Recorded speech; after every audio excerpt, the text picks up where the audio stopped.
Assalamualaikum warahmatullahi wabarakatuh. Alhamdulillahil wahidil ahad alladzi lam yalid wa lam yulad wa lam yakul lahu kufuwan ahad. Ahmaduhu subhanahu wa ta'ala wa ashkuruhu ala ni'amihi. Allahumma salli wa sallim wa barik wa karim ala sayyidina Muhammadin wa ala alihi wa ashabihi wa atba'ihi wa ummatihi ajma'in, ma ba'd. Faqad qala ta'ala fi kitabihil karim wa huwa asdaqul qailin. A'udzu billahi as-sami'il 'alim minasy syaithanir rajim. وقل رب أدخلني مدخل صدق وأخرجني مخرج صدق واجعل لي من لدنك سلطانا نصيرا وقل جاء الحق وزهق الباطل إن الباطل كان زهوقا. وقال النبي صلى الله عليه وآله وسلم أربع حق على الله ألا يدخلهم الجنة ولا يذيقهم نعيمها مدمن خمر وأكيل ربا وأكيل مال اليتيم بغير حق والعاق لوالديه.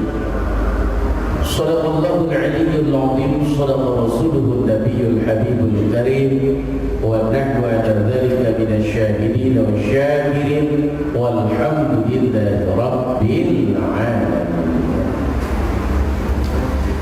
Yang saya hormati, saya muliakan para asatidz, guru-guru kita semua, para pengurus DKM Masjid Baitul Aizah, para jamaah, ayah bunda sekalian yang hadir pada kesempatan subuh kali ini. Alhamdulillah, tasyukur binikmat. Pertama-tama marilah kita sama-sama bersyukur kepada Allah atas seluruh nikmat Allah yang mana Allah telah berikan nikmat itu kepada kita semua, sehingga alhamdulillah dengan nikmat Allah lah pada kesempatan subuh kali ini Allah berikan kita kekuatan, Allah berikan kita kesempatan, Allah berikan kita ketakwaan, sehingga kita bisa melaksanakan kewajiban kita, yaitu melaksanakan sholat subuh dengan berjamaah dan dilanjutkan dengan pengajian rutin Sabtu subuh. Mudah-mudahan amaliyah ibadah yang kita lakukan ini diterima oleh Allah Subhanahu wa ta'ala dan menjadi wasilah Allah jauhkan kita dari segala musibah dan balai, Allah dekatkan kita dari segala nikmat Allah, dan Allah bahagiakan kita di dunia dengan nikmat-nikmatnya, Allah bahagiakan kita di akhirat dengan surganya Allah Subhanahu wa ta'ala. Rahmat teriring salam semoga Allah curahkan, semoga Allah limpahkan selalu kepada Nabi kita, Rasul kita, yaitu baginda Rasul Muhammad sallallahu alaihi wasallam. Sallallahu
membaca salawat kepada baginda Nabi Muhammad sallallahu alaihi wasallam.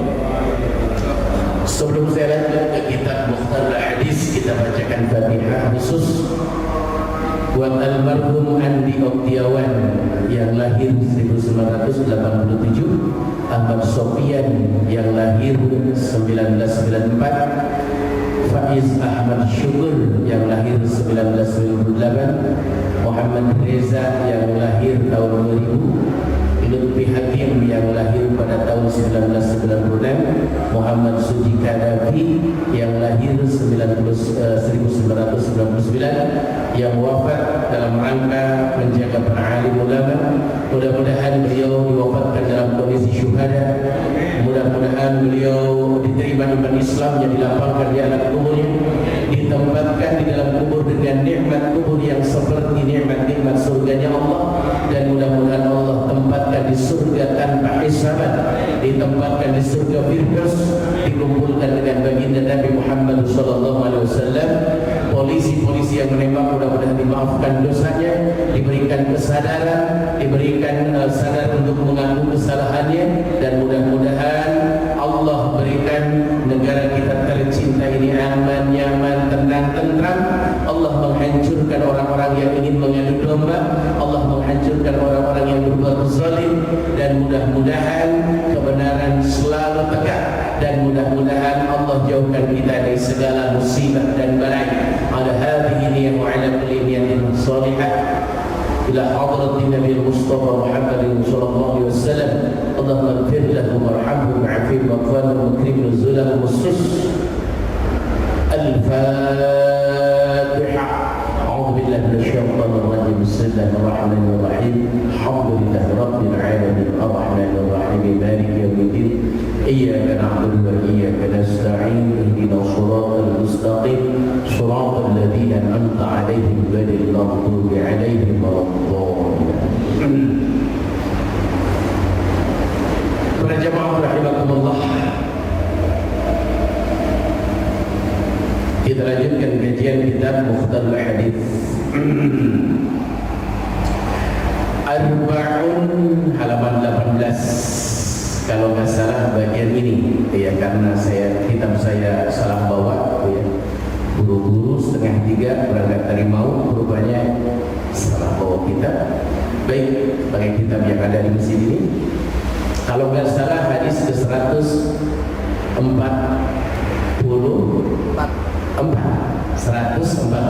Baik.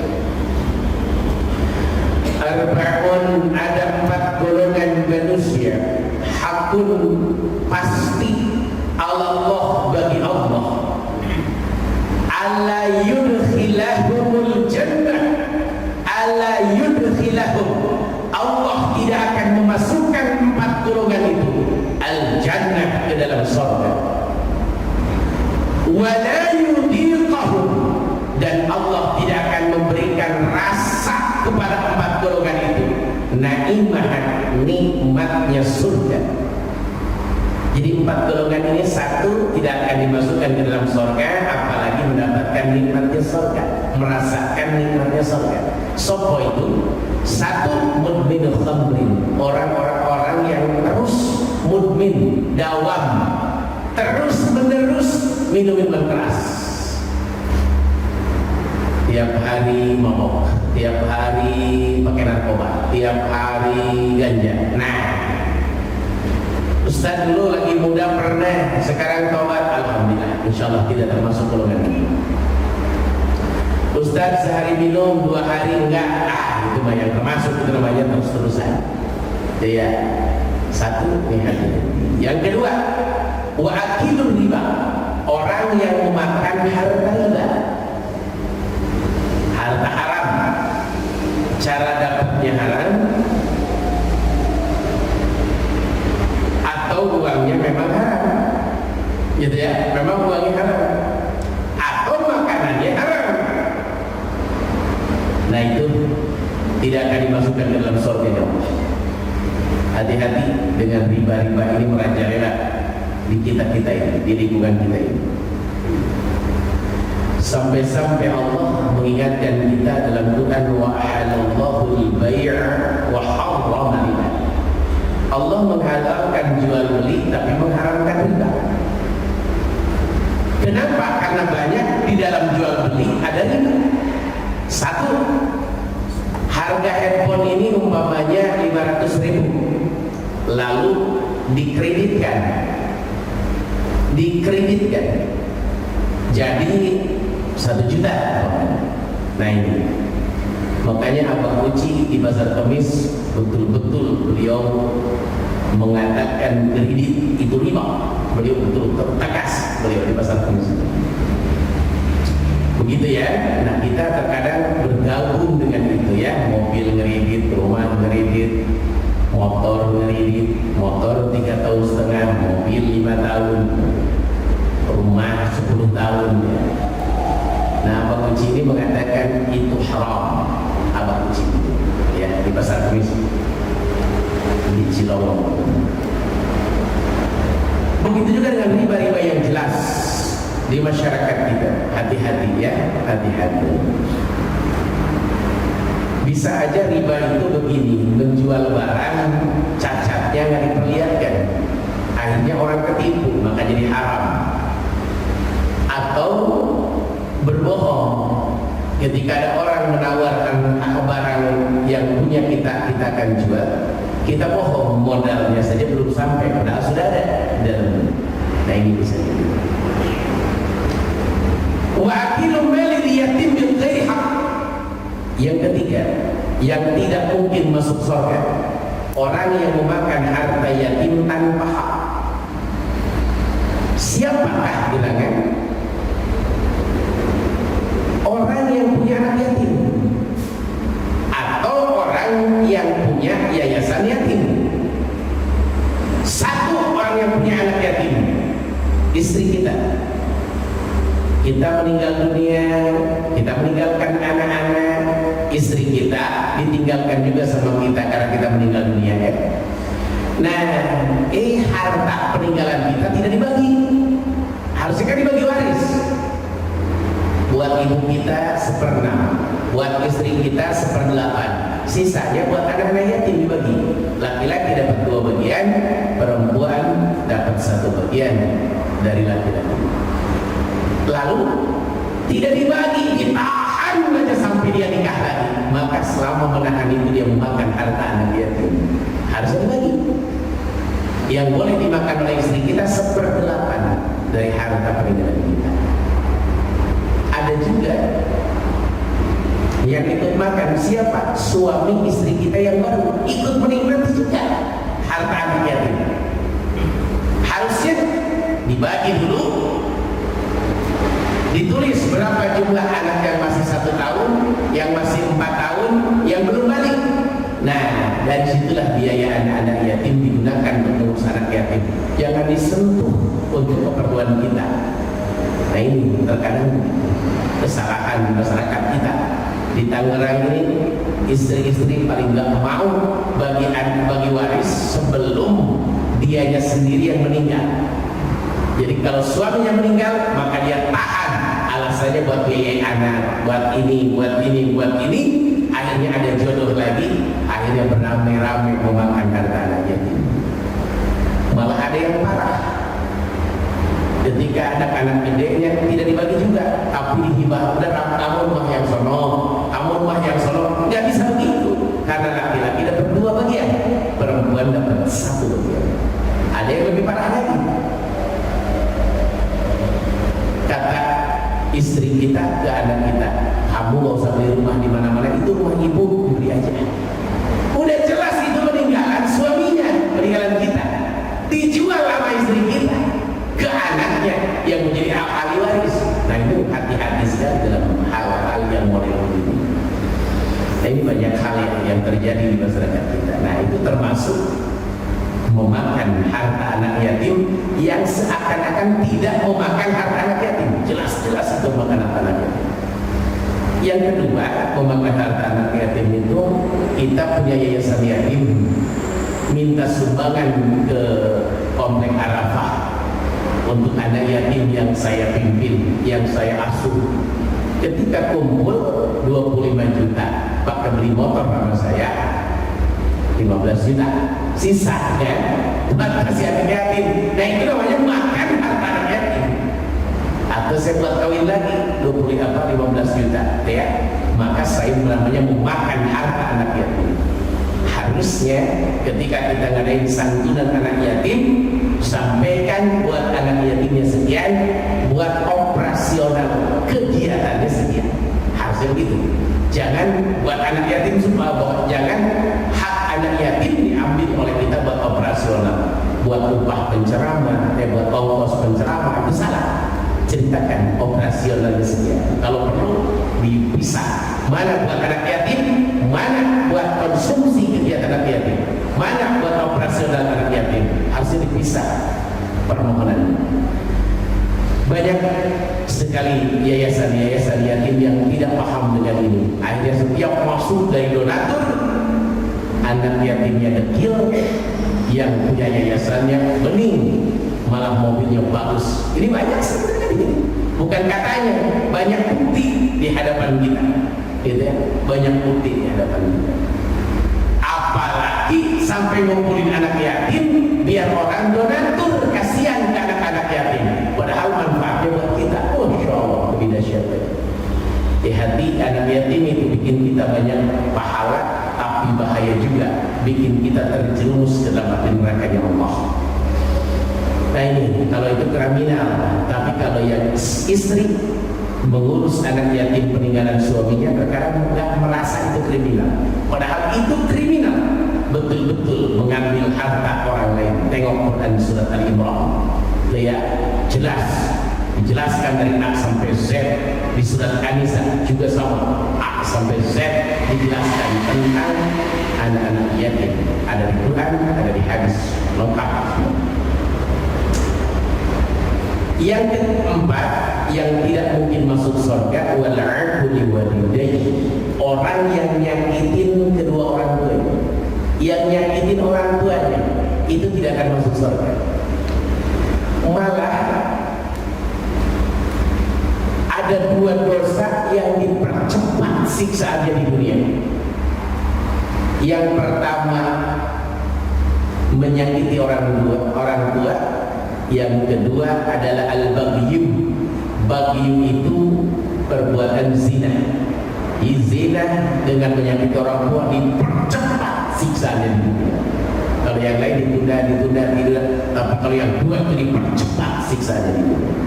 Nah ini hati-hati nyakitin orang tua. Fala taqul lahuma uffin wa la tanharhuma. Di Quran sudah jelas. Berkata tidak, ya, atau berkata kasar tidak boleh. Wala tanharhuma, nggak boleh bentak, nggak boleh bentak orang tua. Saya merasakan betul punya mertua, orang tua saya masih sehat, punya mertua dulu ketika sudah tua itu kan lemah, tidak bisa jalan, sudah di tempat tidur saja, kita harus sabar. Mandiin di situ, ngewuduin di situ, setiap mau sholat ganti perlatnya. Bayangkan 6 tahun kita ngurus, itu kewajiban, jangan ditinggal. Nah disitulah rata-rata anak-anak gak mau ngurus. Yang paling tua bilangnya udah di adek aja, kata adeknya udah di kakak aja, terus. Itulah. Padahal kalau kita balik, kita juga hampir 2 tahun tukang ngompolin orang tua kita, masih bayi. Nah dibalaslah kebaikan itu. Cuman banyak yang gak mau. Orang tua lagi sukses, orang tua lagi kaya, orang tua lagi terhormat, disayang sama kita. Orang tua sudah tidak, tanpa daya, tanpa dasar, ditinggalkan. Rugi orang yang sedekah sama yayasan yatim tapi tidak pernah nafkah kepada orang tua. Ya, sebaik-baiknya memberikan nafkah infak adalah kepada keluarga terdekat yang menjadi tanggungan kita. Itu sebaik-baiknya, tidak ada lagi di dalam Quran ataupun dalam hadis. Jadi urutannya siapa dong? Kalau kita punya uang, buat diri kita sendiri, buat makan kita. Yang kedua, buat anak kita. Yang ketiga, buat istri kita. Itu ya. Yang keempat, buat pembantu kita yang jadi tanggungan kita.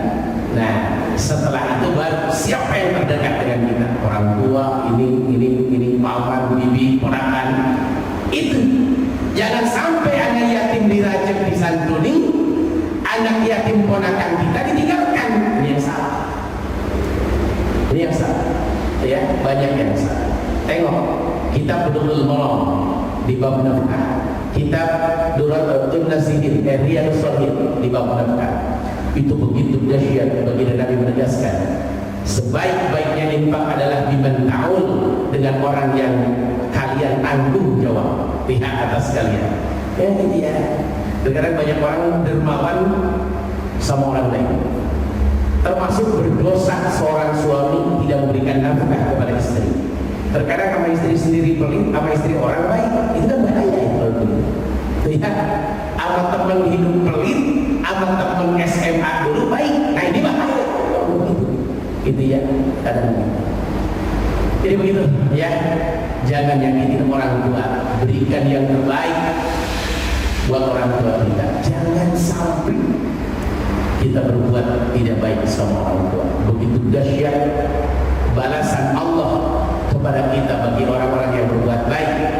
Begitu dahsyat pula siksaan dari Allah kepada orang-orang yang berbuat jahat kepada orang tua. Hati-hati, hati-hati.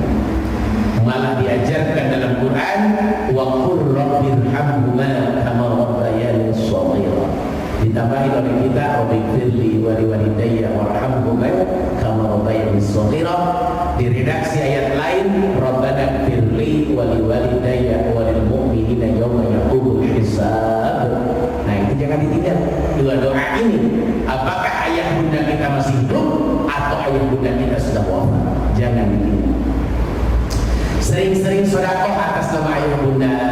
Saya mau sedekah buat masjid atas nama almarhum. Baru kita dalam hati atas nama pahalanya buat almarhum udah langsung dicatat. Walaupun tidak dibacakan Fatihah, langsung dicatat sama Allah. Ini sudah buat almarhum dari anak soleh. Tiap hari, tiap saat, tiap waktu ayah bunda kita menanti kita di alam barzakh sana. Kok nggak ada yang doain? Kok nggak ada yang doain? Kok nggak ada yang doain? Doa siapa? Tetangga? Bukan, tapi doa anak yang soleh. Tuh, begitu ya. Doa tetangga mah nggak ada jaminan nyampe ke orang tuanya, tapi doa anak mah pasti. Karena Nabi mengatakan waladun sholihun yad'ula, anak soleh yang mendoakan orang tuanya tidak akan putus, pasti akan ngalir. Di antara doa adalah sedekah atas nama orang tua, umroh atas nama orang tua, haji atas nama orang tua.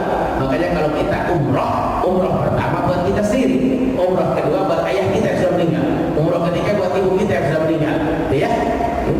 Jadi umroh yang kedua ketiganya buat niatkan buat siapa, tapi umroh pertamanya harus buat kita sendiri, ya.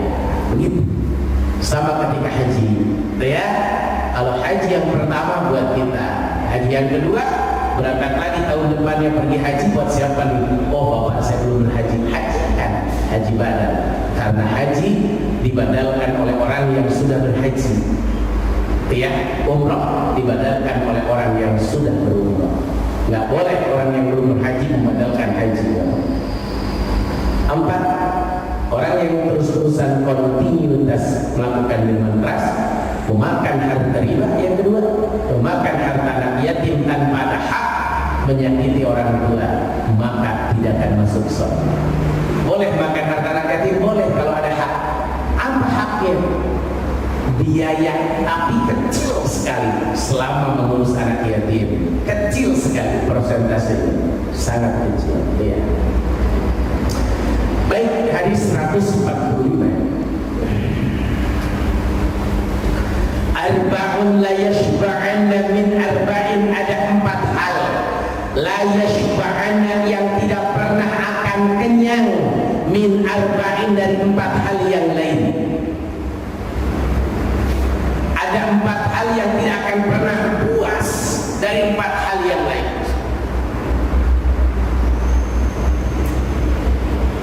Yang pertama, ardun, tanah atau bumi. itu tidak akan kenyang min matar, dari air hujan. Berapapun hujan tumpah ke bumi tidak akan ditolak. Berapapun hujan tumpah ke tanah tidak akan ditolak, pasti akan diserap.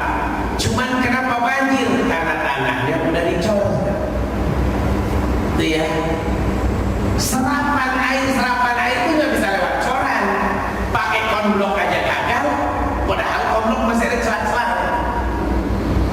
Itu ya, makanya zaman dahulu kala di kampung-kampung kita jarang sekali banjir. Kenapa? Karena tanah semua, jalan aja masih tanah. Nah sekarang jangan kaget kalau Jakarta hujan dikit langsung banjir. Orang cari tanah di Jakarta susah. Tuh ya, boro-boro tanah 1000 meter, tanah 20 aja mahal di Jakarta. Buat nanam bunga janda bolong. Ya, subhanallah, susah. Begitu ya. Coba di Jakarta nyari tanah yang masih asli tanah, sampai lapangan aja udah pakai rumput sintetis, udah bukan tanah lagi. Begitu saja. Saking susahnya nyari tanah, makanya pantas banjir. Itu ya, karena tanahnya sudah hampir tidak ada. Ya. Tidak akan pernah kenyang itu tanah, walaupun diguyur hujan berapapun, tetap akan diserap. Yang kedua, wa unfa min dzakar. Wanita tidak akan pernah puas atau tidak akan pernah kenyang dari laki-laki. Wanita itu Masya Allah hawa nafsunya 9, akalnya 1. Laki-laki akalnya 9, hawa nafsunya 1. Allah turunkan ke muka bumi ini akal 10. Yang 9 dikasih ke laki-laki, yang 1 dikasih ke perempuan. Allah turunkan hawa nafsu ke muka bumi ini 10. 9 diberikan ke perempuan, laki-laki 1. Makanya jangan kaget kenapa wanita-wanita yang tidak baik penjajah seks komersil. Kenapa orang yang menjadi penjajah seks komersil adalah wanita? Karena memang hawa nafsu wanita sangat tinggi. Cuman hawa nafsu wanita yang tinggi ditutup sama Allah dengan punya rasa malu yang tinggi. Andai saja gak punya rasa malu, udah kayak apa kelakuan para wanita. Makanya dalam Quran dikatakan as-solihatu qanitat hafidhah. Tulisannya gitu tulisannya ya. Wanita solehah yang taat, yang bisa menjaga diri. Kenapa ada kata-kata menjaga diri bagi wanita? Karena mohon maaf, hawa nafsu wanita sangat tinggi. Iya, hawa nafsu wanita sangat tinggi. Makanya wanita tidak akan pernah puas. Ada wanita menikah sampai dengan 40 laki-laki, cerai, diberitakan di televisi. Cerai nikah lagi, gitu ya. Cuman wanita itu punya rasa malunya tinggi. Makanya kalau wanita ditinggal suaminya, jarang menikah lagi. Ketika suaminya wafat, jarang menikah lagi. Nah, bapak-bapak beda, walaupun nafsunya 1, ditinggal istri, walaupun usianya udah 60 tahun, tetap nyari lagi. Itu ya, bapak-bapak. Nah, beda dengan ibu-ibu. Jadi begitu dahsyatnya wanita tidak akan pernah kenyang dari laki-laki. Yang ketiga, wa'inun min nazar. Wa'inun, dan mata tidak akan pernah kenyang min nazar, dari melihat. Tidak akan pernah puas dari melihat. Di antara kita aja contoh, ada nggak yang merasa, saya bosan lihat mulu, pengen buta, pengen nggak akan ada. Orang ke puncak terus saja ke puncak, padahal udah tahu di puncak itu kebun teh, tetap seneng aja kalau ke puncak. Orang ke Malang tetap akan ke Malang melihat pohon apel, terus saja. Itu ya, mata ini nggak pernah kenyang. Wa'inun nazar, terus melihat. Dari pagi liatin handphone aja, lihat WA lagi, lihat ini lagi. Wah, nggak ada kenyangnya. Malah barusan saya lewat, banyak anak muda yang di pinggir jalan kumpul-kumpul, ngapain? Main WA saja gitu ya, main gimana bareng-bareng gitu. Bayangkan mungkin dari malam dia sampai pagi, bayangkan nggak ada kenyangnya mata. Saya suka berpikir, saya mau pergi pagi, mereka mah pulang pagi. Saya pergi pagi, pulang pagi. Saya begitu cepat, jam 8:30 udah tidur. Mereka apa tidur lambat, ya, itu siang hari gimana? Semua sudah diatur sama Allah. Makanya orang yang pergi pagi pulang sore bekerja bersyukur. Karena banyak orang yang pergi sore pulang pagi lebih berat dalam kerjanya. Bersyukur sama Allah. Gitu ya. Wa alimun min ilmin. Yang keempat yang tidak akan pernah kenyang adalah orang berilmu tidak akan kenyang dari menuntut ilmu. Orang berilmu tidak akan pernah kenyang dari ilmu, terus aja nuntut. Maaf ya, di pasar Kemis saja kalau kita lihat, itu yang nyoret kitab itu rata-rata kiai dan ustaz. Padahal dulunya di pesantren juga nyoret kitab. Faslun hari ieu eta hiji pasal ciri khas Sabaujia. Utawi iki iku pasal suwijar kanul iman, utawi rukun iman. Iku sitatun adanem, ciri khas Sabaujia. Jadi, yang nyorek aja. Kalau udah mulai Sabaujia begitu, nggak ada orang jajan, nggak ada orang belajar, semua fokus ke kita. Baik, itu berapa tahun nyeret kitab, berarti kitab yang dikaji tebal benar, bab fikih.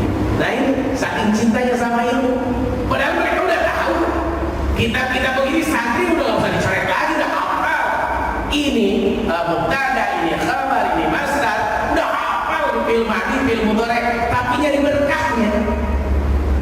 Jangan pernah ngomongin ilmu nahwu sorof ke santri. Itu bukan orang pintar di pesantren mah. Semua orang bisa di sana.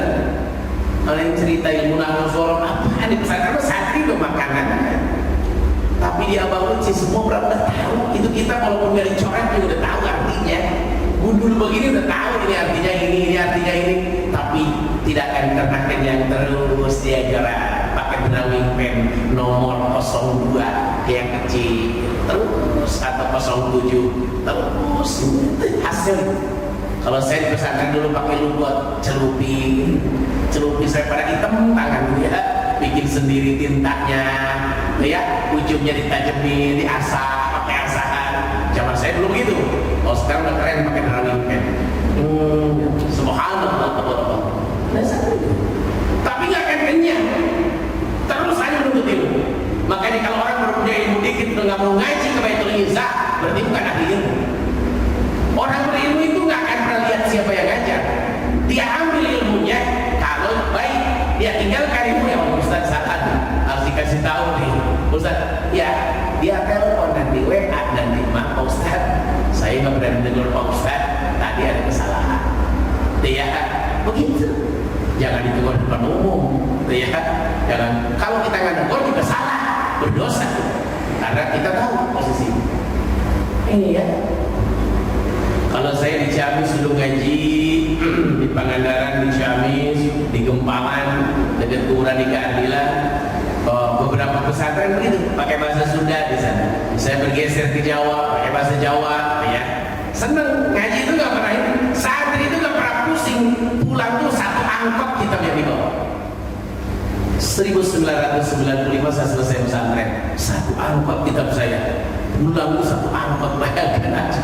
Dari kitab Safinah sampai kitab Al-Um kita kaji. Masya Allah, tabarakallah. Nggak merasa ada santri yang pinter, karena santri nggak pernah ujian. Santri itu hanya belajar, nggak pernah ujian. Santri itu nggak pernah ngetes santri. Dia itu merasa ngetes santri nggak pernah. Kamu di sampai mana? Nggak pernah. Santri itu hanya nyoret.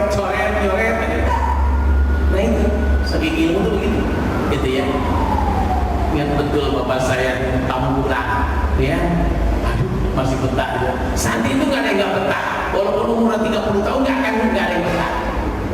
Terus betah. Selama di pesantren Salafiyah ya, bukan modern. Kalau modern banyak yang nggak betah. Kalau di pesantren yang biasa itu nggak betah. Anak saya jemput kemarin hari Rabu pas saya libur. Saya jemput, mau saya ajak makan, gitu udah lama nggak pulang. Ya Allah, saya nungguin anak saya masih nyoret kitab. Sama kiai dia tungguin. Saya datang jam 6:30, belum selesai. 7:30 belum selesai. Nyoret. Ya Allah, handphonenya mati. Terus santri kalau gitu, handphone mati. Pernah datang malam saya, ada perlu pulang dari urusan dinas. Saya pulang jam 10 malam dari provinsi, mampir ke pesantren anak saya. Itu anak saya, mana motornya ada, tapi orangnya nggak ada di mana, di telepon nggak bisa. Ada anak kecil lewat, lihat Latif nggak? Oh Bang Latif ya, itu masih ngaji Pak di madrasah. Masya Allah, sampai saya tungguin setengah 12 baru keluar ngaji nyoret kita. Subhanallah, santri itu begitu, itu aslinya santri, nggak pernah bikin duit, nggak pernah bikin ekonomi, nggak pernah bikin apa-apa. Makanya kalau disebut santri teroris itu aneh. Ya ada santri teroris, nggak pernah pesantren mengajarkan teroris, nggak pernah sama sekali. Nah itu saja. Nah kalau udah cinta ilmu itu, kiai-kiai itu emang digaji, kagak pernah ada gajinya. Tapi kenapa dia tenang? Karena udah cinta sama ilmu, udah nggak mikirin apa-apa. Allahu Akbar. Nah itulah, itu baru alim min ilmin. Maka jadilah orang-orang alim. Banyak ulama tapi yang alim sedikit, yang cinta ilmu sedikit. Banyaknya cinta mobil baru, cinta rumah bagus, cinta istri banyak, tapi yang ahli ilmu kayak Imam Syafi'i ya, itu jarang sekali. Allahu Akbar. Alhamdulillah di Indonesia banyak orang-orang hebat. Ada Gus Baha, ilmunya luar biasa. Ada Ustaz Adi Hidayat, ilmunya Ustaz Hidayat, luar biasa. Ada Ustaz Abdul Somad, begitu dahsyat, begitu luar biasa. Ustaz yang betul-betul ilmunya nggak usah ditanya lagi, saking luar biasa. Nah ini bersyukur sama Allah, begitu dahsyat, begitu luar biasa dengan karakter masing-masing, begitu hebat ilmu yang mereka naik. Orang berilmu bukan berhenti setelah jadi ustaz berhenti ngaji, tapi terus ngaji. Saya udah punya pesantren, masa saya masih ngaji? Tidak ada. Seorang berilmu akan ngaji terus. Dia tidak akan pernah melihat siapa yang mengajarkan, tapi terus menuntut ilmu. Ustaz itu paling bahas bab wudu dengan pulang aja. Berarti dia bukan orang berilmu. Orang belum punya ilmu. Ciri ahli ilmu adalah ketika mendengar ilmu yang sama di hadapannya, karena dia sudah tahu, tetap dia akan mendengarkannya. Itu ahli ilmu. Tapi kalau orang bukan ahli ilmu, dia tinggalin, kita tahu itu, saya pulang aja. Nah itu namanya orang bukan ahli ilmu. Wah, tabarakallah, begitu dahsyat, begitu. Baik, itu 4 hal, ya, 4 hal. Hujan dijemput oleh tanah, tidak akan pernah kenyang tanah menjemput beliau. Wanita menunggu laki-laki, tidak akan pernah wanita kenyang dari laki-laki. Mata tidak akan pernah kenyang dari melihat. Saking pengen melihat, matanya means beli kacamata, matanya plus beli kacamata. Lihat, wa alimun min ilmin, para alim ulama, orang berilmu tidak pernah kenyang dari ilmu. Terus dia tuntut ilmu. Makanya satu-satunya yang wajib sampai kita meninggal dunia adalah menuntut ilmu. Thalabul ilmi fardhatun ala kulli muslimin wa muslimatin. Di ayat, di hadis yang lain, utlubul ilma minal mahdi lal lahad. Tuntutlah ilmu dari sejak buayan sampai masuk liang lahat. Makanya Baitul Izzah terus ngaji. Jangan gara-gara corona lalu kita tinggalkan ngaji. Jangan. Mari perkuat. Jangan gara-gara ada laskar FPI yang terbunuh lalu kita takut ke masjid, takut ada yang bunuh. Gak usah takut. Serahkan semuanya sama Allah.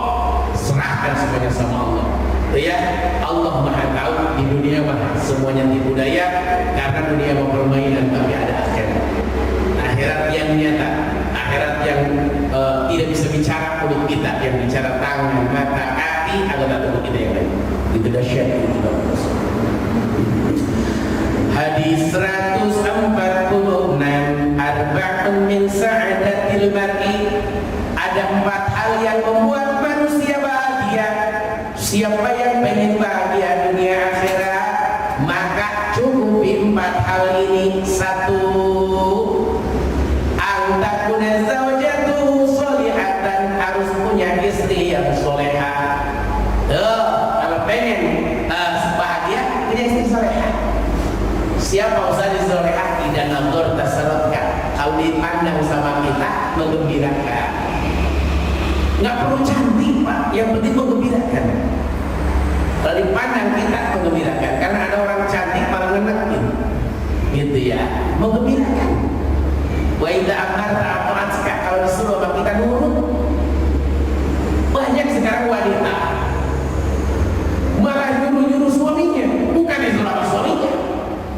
ini dulu mah betul genteng naik, wih hebat betul, tega Allah Akbar. Kan katanya saya belum pernah melihat di Bali itu wanita itu pada nembok katanya pakai katanya saya kan nggak pernah ke Bali, nggak pernah mau juga itu ya. Subhanallah, tabarakallah, begitu dahsyat, begitu luar biasa. Suaminya pada ngadu ayam katanya pakai katanya juga, pakai katanya. Istrinya yang pada nembok, pada masang batu bata gitu katanya. Nah ini kan tega banget namanya. Padahal yang wajib memberikan nafkah, yang wajib mencari nafkah adalah suami. Istri tidak wajib memberikan nafkah walaupun punya pekerjaan, tidak wajib. Ya. Baik, punya istri solehah. Yang ketiga ciri istri solehah itu adalah kalau kita pergi dia jaga diri, dia jaga harta kita. Itu namanya istri solehah. Kalau kita pergi istri ikutan pergi tanpa seizin kita, amat itu istri, bukan solehah. Wanita itu keluar rumah aja tidak boleh tanpa seizin suami. Pergi umroh haji aja nggak boleh tanpa ada mahramnya. Pergi jauh aja nggak boleh tanpa ada mahramnya. Itu seorang wanita. Terkadang istri kita pergi seenaknya aja, kita larang, melontar. Mau kemana Pak? Mau ke masjid? Oh motor? Iya, jangan dipakai sama pergi. Masya Allah, itu galakan istri. Masya Allah. Lantas ada sebuah keterangan al-mar'atu sholihah fi hadzal zaman kal qirabil abyad.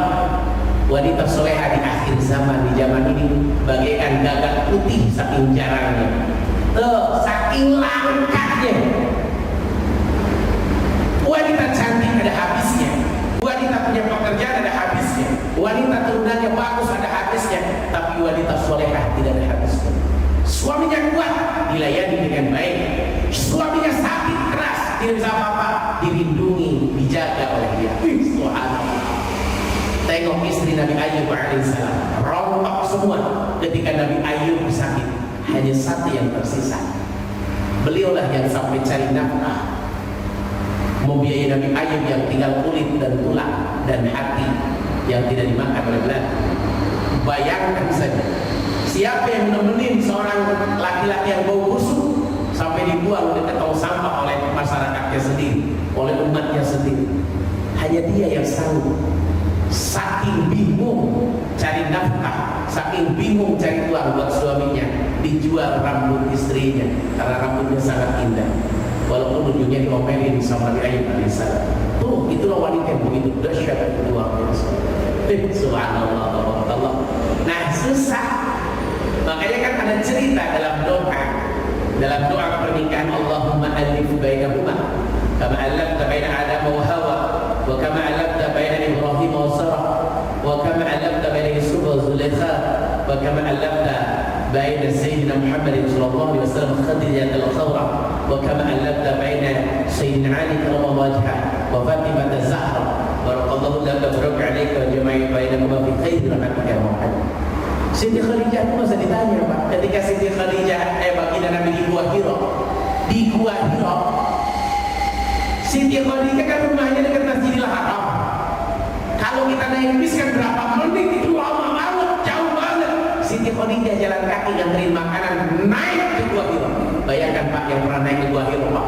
Kita nih orang Indonesia, orang Tangerang, naik itu kayak gitu. Pak ini pernah ke sana kan? Dulu ketika saya bimbing, saya lombakan itu siapa yang duluan naik dapat upah dari kita. Itu ya, kalau dibuangkan sekitar 1 juta.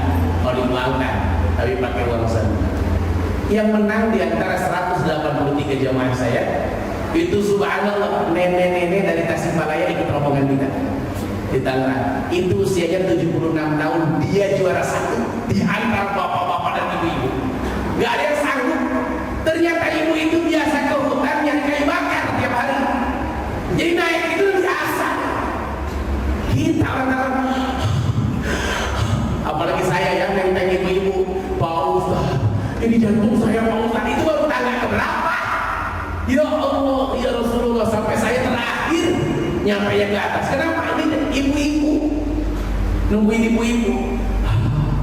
Makanya kalau orang mau ke Gua Hira berangkatnya jam 4 subuh, jangan jam 7 pagi. Panas, nggak kuat. Jam 4 subuh, sholat subuh di atas. nanti setelah sholat subuh zikir masuk dua kilo baru turun ke bawah. Itu yang benar. Banyak di antara kita lagi habis subuh disangkanya enteng, kalau mana bulan rasa plok plok plok plok plok plok, nikmatnya luar biasa. Sering-sering main ke sana ya. Lewat Fadilah Travel juga lama. Mantap ya. Subhanallah. Temenin Ustaz Fauzan, kasihan Ustaz Fauzan sendirian. Temenin berangkat ya.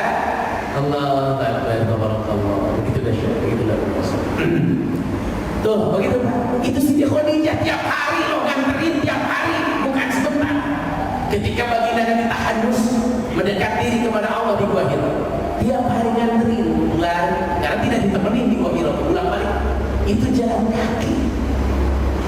Nggak ada ojek, nggak ada Grab waktu zaman Siti Khadijah. Nah sekarang bayangin, kita naik bisa jauh, baru di parkiran bawah kan naik tuh batu-batu ke atas jalan itu kan, pinggir kiri kanan tempat dagang, baru naik kan ke batunya, udah, baru naik situ, belum naik ke gunungnya, belum naik ke bukitnya, belum, udah begini aja, begitu dahsyat, tidak ada yang bisa sombong di situ, tuh ya, karena capek luar biasa, dan gak ada pegangan, itu pegangan itu setelah di atas, baru ada besi pegangan. Allah, dan ada saumbuhnya di bawah, di tengah-tengah nggak ada saum, terus kita jalan. Allah. Kalau di Indonesia mau jadi tempat ziarah, orang Indonesia kan demen bener tempat ziarah, pasti udah banyak orang nyiapin kotak sodako, tentu kan ini sudah kagak ada dia. Allah, baik.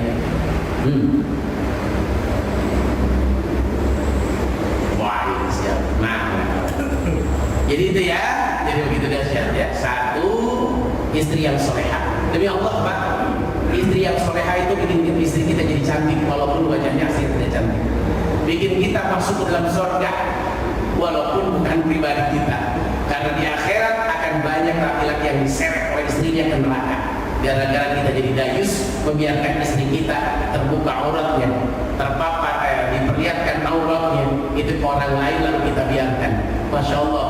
Tapi kalau istri salehah bangun tengah malam, bangunkan kita tahajud dia duluan. Wih, subhanallah, nikmat luar biasa. Kalau istri hobinya baca Quran, bukan hobinya baca WA, udah nikmat kita. Tapi kalau istri udah hobinya baca WA, Instagram, mati lah jadi suami, mabok aja suami. Bapak rasakan sendiri. Saya alhamdulillah punya istri, beli handphone begini nggak mau. Dia pengen yang begini bisa telepon sama SMS. Nggak mau, dia nggak mau sama sekali. Saya belikan, nggak mau. Saya takut. Waktu saya habis cuma ngeliat handphone. Oh gitu ya. Jadi alhamdulillah bersyukur sama Allah karena istri saya orang kampung, jadi hobinya hanya ibadah, hobinya ya begitu aja, dan nggak bekerja, hobinya hanya ngajar ngaji anak-anak kecil, gitu ya. Alhamdulillah bersyukur. Jadi nggak banyak biaya sebulan. Ya. Irit jadinya. Alhamdulillah. Kalau jam 2 pagi saya dibangunkan oleh istri lagi tidur pulas ya. Bangunkan oleh istri, ya Baitul Izzah, siap ya jam 2. Istri saya udah sholat jam 2. Saya baru dibangunkan sama istri. Setengah 3 saya berangkat. Itu dahsyat, itu luar biasa gitu Pak. Itu luar biasa. Yang kedua, wa auladuhu abrar. Siapa yang pengen bahagia dunia akhirat harus punya anak yang soleh dan solehah, yang baik-baik. Abrar baik-baik. Pak, kita sehebat apapun kalau anak kita nakal, masya Allah. Sesoleh apapun kita, kalau anak kita jelek Pak, bisa terseret kita neraka di akhirat. Kita ahli ibadah, anak kita ahli maksiat, berat di akhirat. Allah Akbar. Kulukum ra'in wa kulukum mas'ulun an ra'iyati. Kita semua adalah pemimpin. Kita semua akan ditanya dengan atas apa yang kita pimpin. Anak istri itu pimpinan di bawah kita. Kita akan ditanya. Ustaz Muhyiddin mau nggak jadi gubernur? Amin amin. Nauzubillah, jangan sampai. Boro jadi gubernur, jadi RT nya nggak mau. Kenapa? Begitu berat beban kita di akhirat. Allah. Nah ini begitu dahsyat, begitu luar biasa. Caranya Ustaz biar anak kita soleh dan solehah gampang. Kitanya jadi soleh dan solehah dulu. Kita soleh, istri kita solehah. Insya Allah anak kita baik. Biasanya kalau salah satunya tidak soleh, maka anak kita juga sama.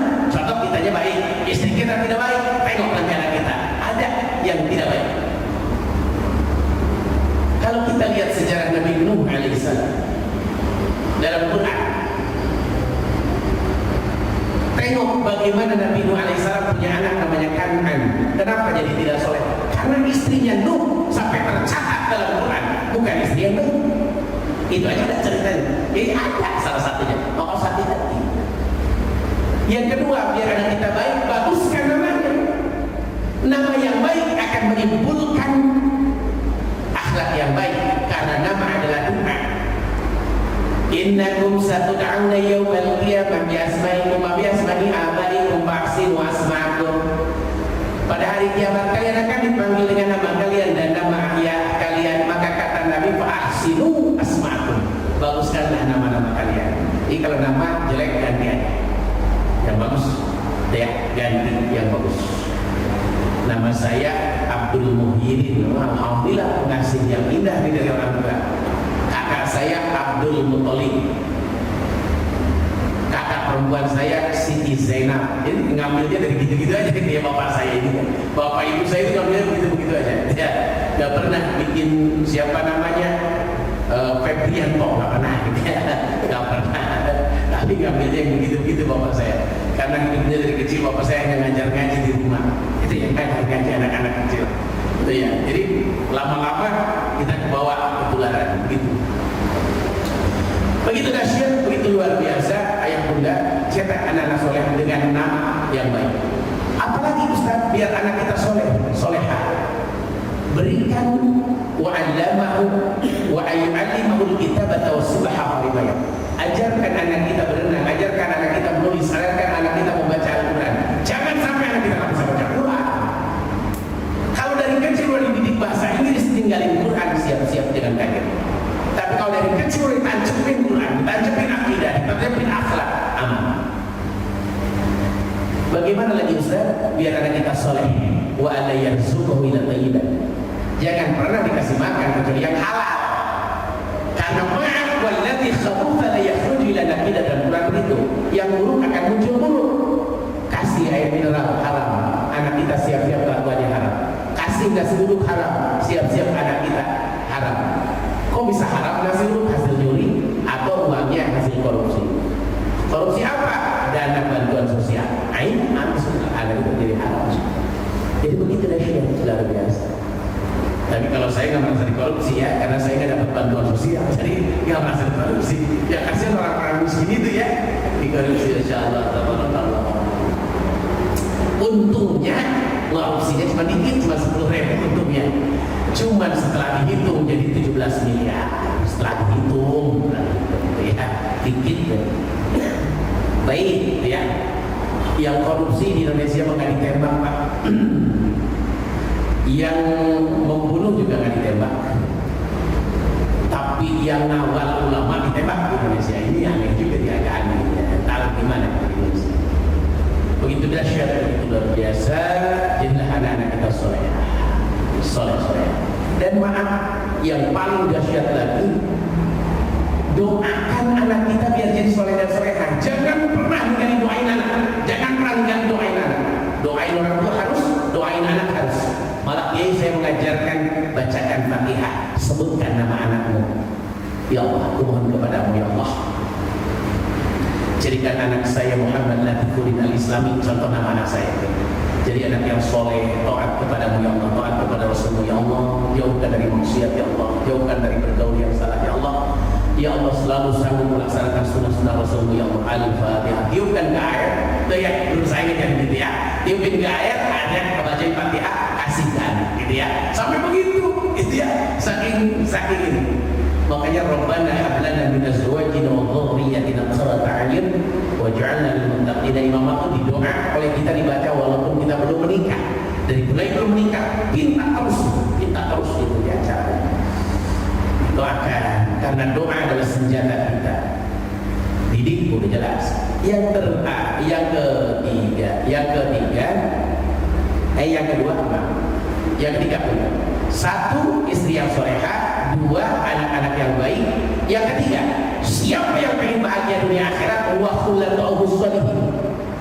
Sering-seringlah bergaul dengan orang soleh, maka akan kebawa soleh. Maaf demi Allah, ini hadis yakin kebenaran. Siapa yang bergaul dengan orang salah akan kebawa salah.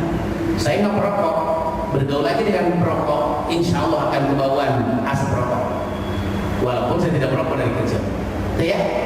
Saya tidak makan narkoba, tidak minum narkoba, tidak pakai narkoba. Tapi saya bergaul dengan orang pakai narkoba, mungkin tidak. Pertemuan kedua mulai nyoba, pertemuan ketiga katanya tidak ada. Itu bahaya, jangan sekali-kali, ya. Terus lagi, malah zaman kuliah saya itu, saya paling satu-satunya mahasiswa yang tidak merokok waktu itu. Diledekin di kelas saya itu ada 62 orang sekelas, diledekin saya. Payah jadi banci. Gitu. Saya dianggapnya banci waktu itu, waktu kuliah.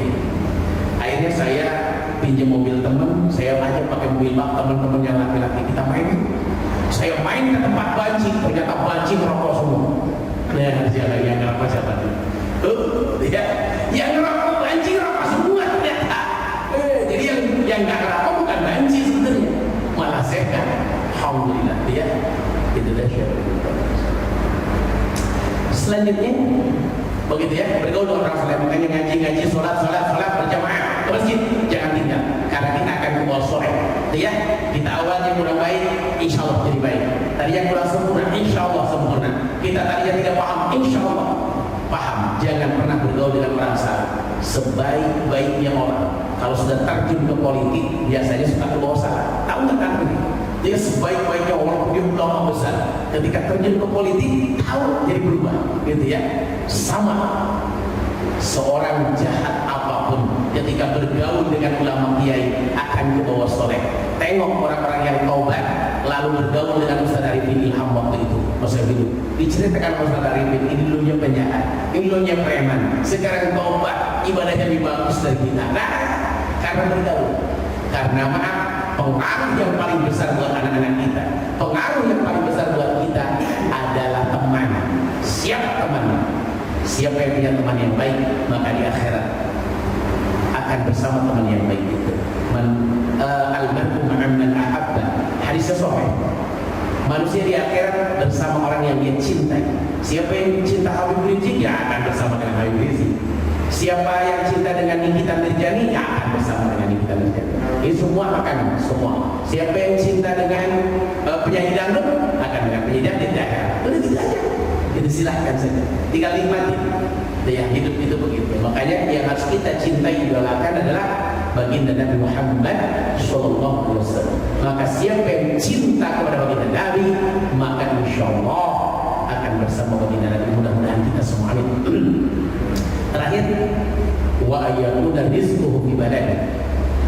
Siapa yang pengen bahagia dunia akhirat, yang keempat, wa ayyakuna rizquhu fi baladi. Cari rezeki di negeri sendiri. Cari rezeki di negeri sendiri. Ya, cari rezeki. Nggak usah kita punya pikiran pengen punya penghasilan 1 miliar, 2 miliar, kerja di Amerika di mana, jangan. Cukup di Jakarta, di Tangerang udah cukup. Di Cilegon, di Serang cukup. Oh, jauh-jauh. Kenapa begitu banyak yang kita dapat kalau udah jauh dari keluarga itu nggak enak? Yang enak itu begini, pergi pagi, pulang siang, gitu ya. Sore bisa berjamaah ke masjid, udah nikmatnya ikut gaji, nikmat. Karena kalau orang soleh cari rezeki bukan buat memperkaya diri, tapi buat bekal ibadah, buat bekal di akhirat. Alhaakumut takatsur, membuat kalian lalai, at-takatsur, mengumpulin harta. Sampai nggak mau sholat berjamaah, nggak sempat ini, ngapain? Datang. Nggak sempat ini, ngapain? Aduh, rapat dengan ini, masya Allah, ruginya hidup. Rugi demi Allah rugi. Yang untung untuk kita, subuh berjamaah bisa, mau duhur berjamaah bisa, mau asar berjamaah oke, ada pengajian bisa hadir, beruntung kita demi Allah. Yang bikin senang bukan kita miliaran, tapi hati kita selalu dekat dengan Allah, itu yang bikin senang. Saya memang nggak punya apa-apa, tapi subhanallah, tenang aja, hidup tenang aja, ya, nggak pernah pusing dengan apapun, tenang. Kenapa? Karena yang bikin susah adalah hayalan kita terlalu tinggi. Dikasih oleh Allah mobil angkot, heri, pengennya Pajero, mabok jadi. Ya, udah tahu kita mampunya Astrea, beli modal PCE, dia mabok. Allah udah ukur. Jangan pernah bilang kalau saya nggak beli mobil, Allah paham kemampuan kita di sepeda. Udah selesai. Kenapa sih mobil kita jelek, orang bagus? Allah paham. Kalau kita beli mobil bagus, cicilan ya berat. Sudah selesai. Udah diukur semua sama Allah. Manusia ini, cuma terkadang manusia melawan ukuran-ukuran Allah. Akhirnya setiap tanggal 15 pusing mikirin cicilan. Nah itu bahaya. Kamu dulu. Pak, saya rezeki yang kalau negeri aja. Indonesia ini kaya demi Allah. Di Mekah, rongsokan mobil aja kagak laku, Pak. Arah kita Laut Merah itu mencuci tumpuk aja segitu tinggi. Coba kalau di Indonesia, Pak, itu besi. Kalau di Indonesia, boro-boro bekas mobil. Besi bekas ini aja laku, Pak. Terkena sampai rel kereta dicolongin, saking lakunya itu besi. Kabel aja Pak laku, sampai banyak kabel yang dicuri. Sampai maaf saya minum sekarang, nanti saya buang banyak ke tong sampah, itu masih laku. Di Mekah boro-boro ini laku. Iya, Indonesia ini kaya, tapi kenapa berkahan di Mekah? Dia bingung. Kalau masjid jelas bagusan di Indonesia, Pak. Masjid yang bagus saja Nabawi sama Haram. Sisanya masjid-masjid di kampung-kampungnya masih bagusan di Indonesia. Di Jeddah saya sholat tetap masjid biasa. Tapi kalau di Indonesia masjid bagus-bagus. Tapi mohon maaf, keberkahan di sana begitu dahsyat, begitu luar biasa. Satu, ternyata jawabannya karena masyarakat yang beriman dan bertakwa kepada Allah. Dia walau anna ahlal qura amanu wa taqaw la fatahna alaihim barakatin minas samai wal ardh. Itu yang ditunggu. Andai kata penduduk Indonesia ini beriman bertakwa, maka apapun akan tenang, apapun akan nyaman. Cuman walakin kadzabu, banyak masyarakat yang membohongkan Allah, mendustai Allah, akhirnya ba'akhadnahum, kami siksa, kata Allah. Benar Pak, punya pemimpin jadi siksaan, punya anggota dewan jadi siksaan, punya polisi jadi siksaan, semuanya jadi siksaan buat orang-orang yang merasa tersiksa. Begitu dahsyat, begitu luar biasa, tidak nyaman. Tapi memang di Mekah udah dicatat, wahadzal baladil amin. Mekah kota yang aman, memang udah tercatat dalam Quran. Indonesia memang tercatat dalam Quran. Di kota Mekah memang sudah tercatat. Baik, nah saya sebenarnya sudah dipanjang-panjangin Pak Ustaz Kaswani gitu ya. Makanya udah bel isyrok sudah panjang-panjangin karena konsumsi belum datang katanya dia konsumsi belum datang, saya sudah panjang-panjangin ya. Jadi bukan itu ya, konsumsi belum datang. Kesiangan, ya kesiangan. Baik, jadi prinsipnya begitu. Yuk cetak istri kita solehah. Maaf, solehah langsung nggak mungkin Pak. Tapi kita suami wajib mendidik istri kita biar jadi solehah. Itu satu. Ya, ini kewajiban suami. Yang kedua, dicetak anak-anak kita soleh dan solehah. Karena satu harapan kita di akhirat yang tidak akan mulus, tidak akan putus setelah sedekah jariyah, ilmu yang manfaat, doa yang soleh. Yang ketiga, yuk kita sering bergaul dengan orang-orang soleh. Yang keempat, mari kita semua cari rezeki di negeri kita sendiri yang halal barakah. Jangan sampai cari rezeki yang haram, jauhkan yang haram. Makanya duhanya jangan ditinggal. Habis duha minta sama Allah, wa in kana haraman fatahhirhu.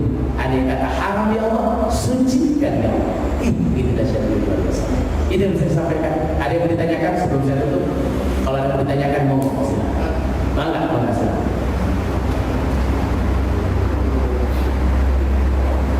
Waalaikumsalam.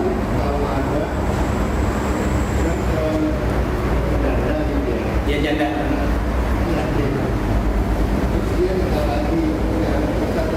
Ya. Masih tetap yatim apa enggak gitu ya? Baik. Siap. Ada janda umurnya 25 tahun. Ini bening gitu ya. Lalu dia nikah lagi. Ketika dia nikah lagi itu dalam kondisi janda, ditinggal wafat sama suaminya, tinggalkan anak yatim usia 1 tahun atau 2 tahun. Apakah ketika dia sudah nikah lagi dengan laki-laki laki-laki yang lain, anaknya masih yatim atau tidak? Jelas, istrinya sudah bukan janda lagi setelah nikah lagi, tapi anaknya sudah tetap jadi yatim. Karena apa? Karena kan bapak aslinya tidak ada, dan bapak asli punten tidak akan sama dengan bapak palsu. Tetap yatim itu yang ditinggal wafat oleh bapak kandungnya. Jadi walaupun istrinya sudah menikah lagi, bukan berarti dia bukan anak yatim. Tetap dia anak yatim, kan bapaknya belum ada, bapak aslinya. Contoh buktinya, ketika anaknya perempuan lalu mau nikah, apakah bisa diwalikan dengan bapak pengganti atau bapak sambung? Bahasa Indonesia-nya bapak sambung namanya. Tidak bisa. Dia harus diwalikan dengan orang lain, kakek dari bapaknya atau paman dari bapaknya. Gak bisa oleh orang lain.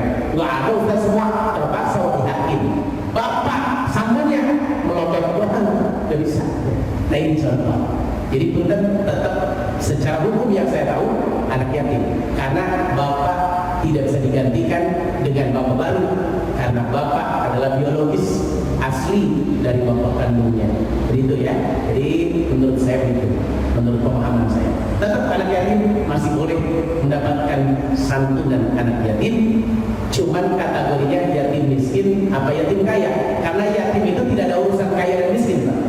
Kalau zakat, makanya di dalam zakat mustahil zakat yang 8 nggak ada yatim, nggak ada yatim, Pak. Ada yang fakir miskin. Karena maaf, di masyarakat kita banyak salah, aku kasih dia karena anak yatim, kasih dari zakat. Salah. Yatim boleh dikasih kalau dia miskin, karena ada yatim yang ditinggalkan perusahaan sama bapaknya. Itu ya. Itu berikutnya. Mohon maaf. Baik, itu yang bisa saya sampaikan. Ustaz malah Alhamdulillah Pak, alhamdulillah. Setelah saya panjangin konsumsi datang. Alhamdulillah. Nah, silakan. Bismillahirrahmanirrahim. Assalamualaikum warahmatullahi wabarakatuh. Dan setelah ini hadis yang mengingatkan kita ya, luar biasa. Merinding ketika di awal sudah hampir hopeless tadi, hampir putus asa. Di awal la yadkhulul jannah, ya kan, subhanallah, hakun Allah, la yadkhulul jannah. Nah, kalau kita mempraktekkan salah satu dari yang 4, saya langsung merinding ketika dibacakan 2 hal.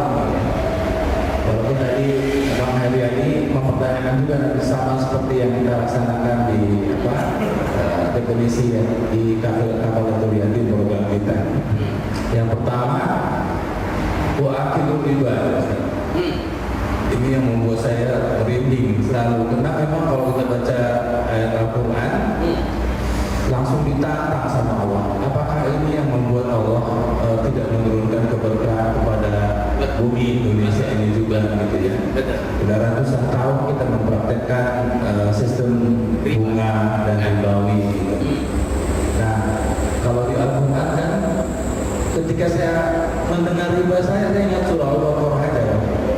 Wahallallahu wa dan di ayat itu 278 itu, wa illam taqalu fa'zanu. Nah, itu udah, kalau kita tidak mau meninggalkan riba itu fa'zanu biharbin minallah. Kita harus, Allah akan menyatakan perang ya. Kalau sudah Allah menyatakan perang kepada kita, apa lagi yang bisa kita lakukan? Nah, tapi Ustaz, di praktek kita, mohon ini Ustaz disampaikan supaya jangan salah ini juga. Selalu kita kadang-kadang menghukumi itu kadang terjebak tidak full dengan definisi mahwa riba, gitu kan? Baik. Nah, itu yang kadang-kadang sehingga kita ini udah takut semua nanti. Bahwa Uci bilang setiap kredit itu sudah riba. Semua aktivitas kita semua, kalau nggak kredit itu nggak punya rumah. Kalau nggak kredit itu nggak, walaupun sekarang punya alternatif, ya saudara-saudara itu sekarang punya alternatif bank syariah, ya. Mudah-mudahan ini bisa berhijrah ke bank syariah atau. Nah, tapi kadang-kadang kalau nggak leasing ya, kadang-kadang ada yang mirip-mirip. Ya, tadi saya sebutkan jual beli kan. Jual beli kan sekarang dari leasing itu kan 0%. Ya kan, tidak ada bunga, 0%. tetap, artinya pembayaran angsurannya tetap. Nah ini Eva ya bagaimana ini? Nah kemudian definisi tadi, apakah setiap jual beli, gitu kan? Yang kredit, karena di syariah itu ada jual beli al-bai'ul murabahah, ya kan? Kalau di bank syariah, kalau syariah itu ada jual beli tangguh, bai'ul murabahah, bai'ul beli sama dengan ajil. Nah ini jangan sampai nanti membuat jamaah juga. Baik. Nah semua setiap kredit kalau jadi bank syariah atau kredit yang sudah pas istilahnya sudah disetujui di akad, menurut saya tidak riba gitu. Yang penting di akadnya sudah jelas berapa harganya dikreditkan, tapi pada waktu ininya angsurannya juga sudah pasti. Nah ini meluruskan mungkin, ataupun nanti ini salah juga saya gitu. Nah, itu yang pertama Ustaz. Karena bukan main-main riba ini ya. Bunga sedikit aja udah dikatakan bagi namanya sisa-sisa riba. Terus yang kedua, Ustaz, memang lagi-lagi definisi. Saya menjalankan program apalagi itu dengan teman-teman di sini, itu ada juga banyak pertanyaan, ya. Ada juga pertanyaan, siapa aja tuh yatim gitu kan? Nah, tadi ada disampaikan, memang ada di kita itu ada anak yatim yang ayahnya meninggal, ibunya kawin lagi. Ya ibunya kawin lagi, tapi tetap menjadi peserta kafaratul yatim kita. Nah apakah itu masih dianggap memang tadi dari pertanyaan tadi? Nah kemudian juga di Indonesia ini kan kalau meninggal ibunya yang dikatakan yatim kadang-kadang siapa ini? Baik. Ya. Yang meninggal ibunya apakah mereka disebut yatim juga? Baik. Atau yang dimaksud yang dua-duanya? Yatim piatu, istilah yatim piatu itu munculnya kapan Ustaz? Atau gimana itu munculnya? Nah kira-kira itu aja Ustaz. Terima kasih. Assalamualaikum warahmatullahi wabarakatuh. Assalamualaikum warahmatullahi wabarakatuh. Kalau kita bahas riba nasyiah, tentang riba yang panjang banget di kajian kita, makanya saya singkat riba. Riba itu yang ziyadah, yang menambah dari harga aslinya, itu namanya riba. Saya Pak Haji pinjam uang 10 juta, ya udah nanti kembalinya 10 juta sekian. Nah itu sekiannya yang riba setelah ditentukan. Nanti kita kaji khusus kalau ini khusus panjang, apalagi kalau sampai coba kredit ini panjang sekali kajian. Jadi saya putus dulu nih, pasti Pak Ustaz paham panjang dulu kajian mana yang boleh mana yang enggak. Yang kedua anak yatim. Anak yatim itu ada di Quran. Itu anak yatim, tidak ada piatu dalam Quran. Adanya yatim. Dan yang kategori yatim itu yang wafat ayahnya. Yang wafat ibunya tidak kategori yatim. Kenapa kok ayahnya yang wafat? Karena itu yang menanggung hidupnya. Jadi kalau istrinya yang wafat itu bukan kategori yatim. Kalimat piatu bukan dari Islam, menurut saya. Karena di Quran boleh dicari, nggak ada piatu, apalagi yatim piatu nggak ada. Itu bahasa di Indonesia atau bahasa di masyarakat kita. Tapi punten, secara hukum agama yatim itu yang wafat bapaknya, ayahnya sebagai penanggung jawab nafkah. Nah itu wajib diberikan kasih sayang, bukan hanya uang, usap kepalanya sebagai bukti rasa sayang, walaupun sudah ada bapak sambung. Kalau anak yatimnya masih kecil, kalau anak yatim 21 tahun perempuan jangan diusap, itu bahaya. Nah ini ya, jadi itu yang saya pahami. Insya Allah kita kaji lebih panjang karena waktu sudah siap. Saya ada ceramah nikah nanti sebentar lagi jam 7:30. Jadi begitu, gitu ya. Insya Allah pada prinsipnya bahas riba yang khusus. Saya nggak berani bahas tanpa kita. Pelan-pelan Pak kita kaji. Karena riba ini macam-macam. Oke, yang jelas, yang ada lebih-lebihnya tinggalkan. Kalau tadi lebih-lebihin tinggalkan. Udah gitu aja. Kalau harga 100 juta kita cicil, padahal harganya 100 juta kita bayarin cicil sama kontan. Kita pilih cicil tetap 100 juta itu bukan riba. Itu menyicil, beda ya. Tapi kalau motor harganya 17 juta jadi 27 juta, nah itu perlu bertanya. Itu. Jadi kesana arah-arahnya nanti akan bisa. Baik, itu yang saya sampaikan. Mohon maaf jawaban saya kurang sempurna karena waktu. Insya Allah nanti kita sempurnakan. Kita baca kitab, harus baca kitab fikih khusus tentang riba. Nggak boleh sembarangan. Baik, kita berikan astagfirullah dan astagfirullah. Allahumma shalli wa sallim ala sayyidina Muhammadin fil awwalin wal akhirin wa barik wa karim rabbil tabaraka wa ta'ala bi sahabati rasulillah ajma'in. Alhamdulillahi rabbil alamin hamdan shakiran hamdan la hamdan yufi ni'amahu yukafi mazidah ya rabbana alhamd wa laka syukru wa laka al-mulku wa huwa ala kulli syai'in qadir. Allahumma iftah lana hikmataka wa anshur 'alaina rahmataka min khaza'in rahmatika ya arhamar rahimin. اللهم انا اصبحنا نشهدك ونشهد محمدا وعرشك وملائكتك وجميع خلقك انك انت الله لا اله الا انت وحدك لا شريك لك وان محمدا عبدك ورسولك. اللهم يا غني يا حميد يا مجيد يا رحيم يا ودود يا فاعل بما يريد يا ذا العرش المجيد اغننا بحلالك عن حرمك بطاعتك عن معصيتك بفضلك من سواك. يا الله ampunkan dosa kami ya Allah, ampunkan dosa kami ya Allah, ampunkan dosa kami ya Allah, ampunkan dosa orang tua kami ya Allah. Ya Allah, terimalah amal ibadah kami ya Allah, terimalah orang-orang yang sedekah buat masjid ini ya Allah, terimalah pahala orang-orang yang sedekah buat bangunan para pesantren dan rumah ya Allah. Ya Allah, berkahi rezekinya Allah, berkahi rezekinya Allah, berkahi ya Allah pahalanya ya Allah, berkahi keluarganya ya Allah, berkahi kesehatan ya Allah, jauhkan ya Allah dari segala musibah dunia dan siksaan api neraka ya Allah, dan masukkanlah ke dalam surga ya Allah tanpa hisab. La ilaha illa anta subhanaka inni kuntu minadh dhalimin. Rabbana ighfir lana dhunubana wa li walidayna warhamna warhamna kama rabbayana shighara. Rabbana atina fid dunya hasanah wa fil akhirati hasanah wa qina adhaban nar. Fadlika subhanaka rabbil izzati amma yasifun. Salamun ala al-mursalin walhamdulillahi rabbil alamin. مولانا يا مولانا يا سميع دعانا مولانا يا مولانا يا سميع دعانا مولانا يا مولانا يا سميع